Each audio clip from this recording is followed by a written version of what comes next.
Ladang bakti terbesar Kyai Dahlan adalah di Persyarikatan Muhammadiyah. Sebagai gerakan reformasi dan pembaruan pemikiran Islam, Muhammadiyah sejak awal bertujuan untuk memajukan pengetahuan dan memurnikan praktik beragam kaum muslim di Indonesia.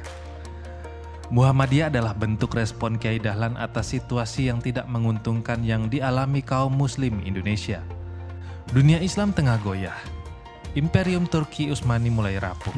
Sementara berbagai negeri muslim termasuk Indonesia dijajah oleh bangsa barat, melahirkan kemiskinan, ketertinggalan, dan kebodohan. Pada tahun 1912, Kyai Dahlan bersama para koleganya di Kauman mendirikan Muhammadiyah. Nama organisasi ini mengandung usaha untuk mengikuti keteladanan Nabi terakhir, Muhammad SAW. Dalam anggaran dasar Muhammadiyah di awal pendiriannya itu dijelaskan bahwa sasaran yang hendak dicapai Muhammadiyah ialah menyebarkan pengajaran agama Nabi Muhammad SAW kepada penduduk Bumi Putra, khususnya di Yogyakarta, serta memajukan pengetahuan agama anggotanya. Dari sebuah lembaga induk ini lahirlah lembaga lainnya yang menjadi tempat penyaluran aspirasi para anggotanya.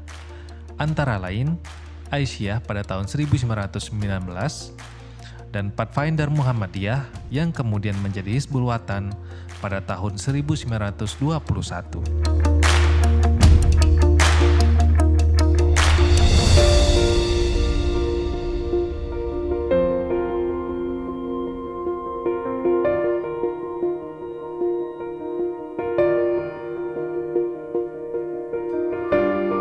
Kyai Ahmad Dahlan tutup usia pada tahun 1923 pada usia 54 tahun.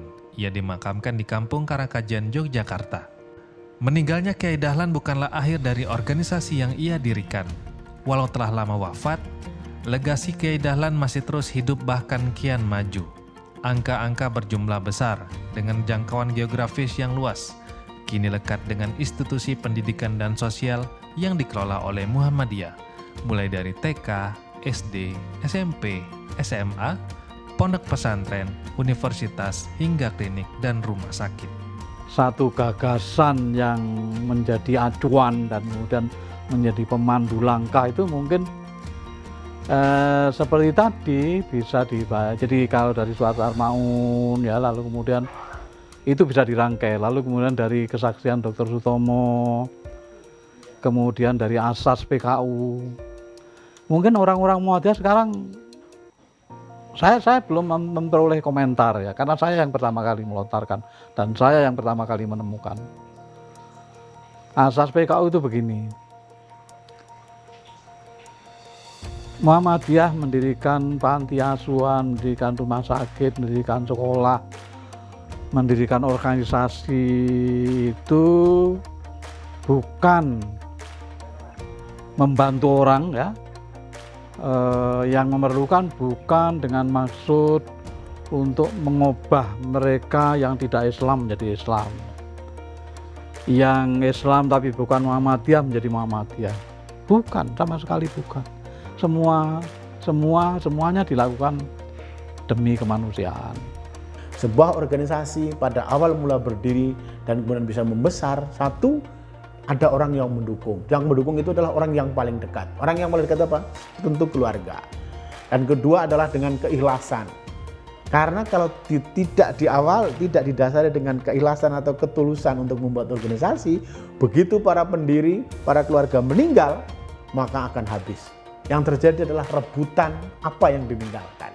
Tapi karena ada ketulusan, keikhlasan, walaupun ini dibangun dari keluarga dekat, ya, keluarga inti dan keluarga jauh, maka tidak kemudian jadi rebutan ahli waris, gitu loh.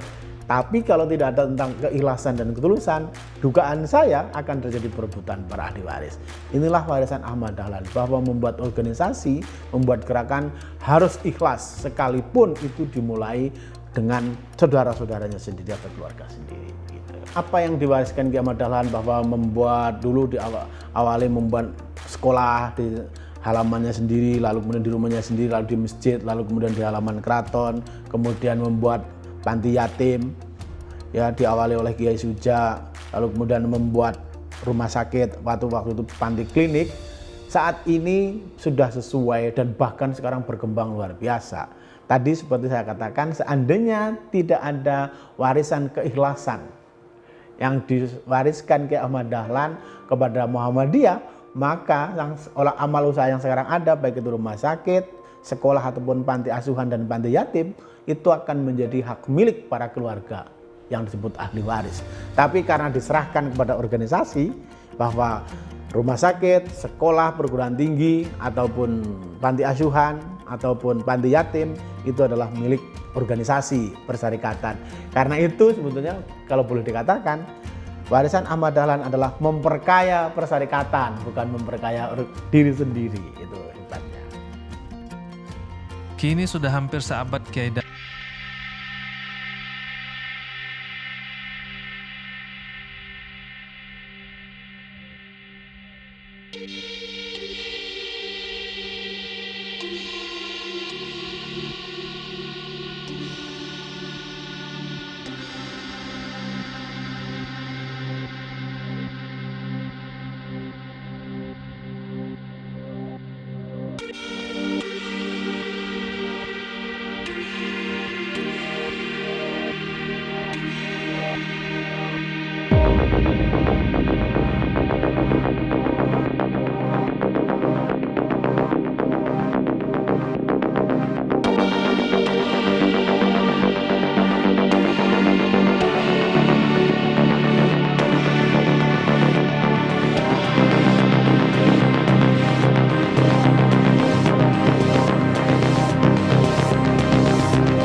yang ikhlas dan jangan menyerah terhadap keadaan.